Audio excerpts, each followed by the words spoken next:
Hi, my name is Brian Beckham, and I am a board-certified maritime lawyer in Houston, Texas.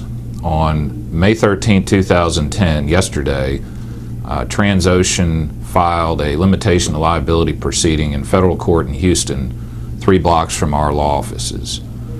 That limitation proceeding was assigned to Federal Judge Ellison. Now, if you were a crew member or a family member of a crew member on the Deepwater Horizon, there are some important things we want you to know about this limitation of liability proceeding.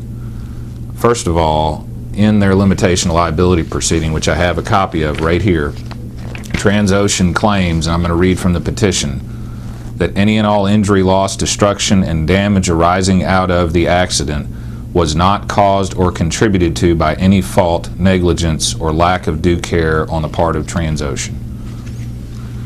Transocean is, in other words, denying that they are responsible to the crew members or their families for this explosion.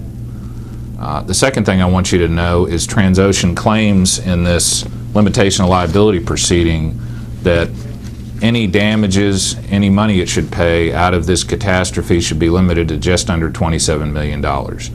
That's for all crew member claims, all claims of family members of the crew, anybody with any economic or property damage loss. The third thing I want you to know, if you were a crew member or the family member of a crew member on the Deepwater Horizon, is that Judge Ellison has already imposed a deadline to file claims in Houston federal court in this limitation proceeding, and that deadline is November of 2010, November of this year. So if you have a claim, you have to file it in this limitation proceeding by November of this year.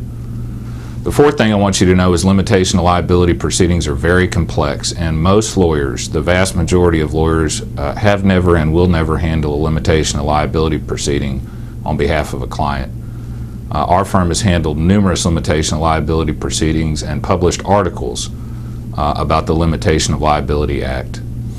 Now, we originally were urging family members and the crew to take their time, let the dust settle before they considered their legal options. Now that Transocean has publicly denied any responsibility and filed this limitation proceeding, we believe it may be a good time to consider your legal options. As we learn more about the limitation proceeding and the investigation of this accident, we will keep you updated on our website, www.maritimeaccidentattorney.com.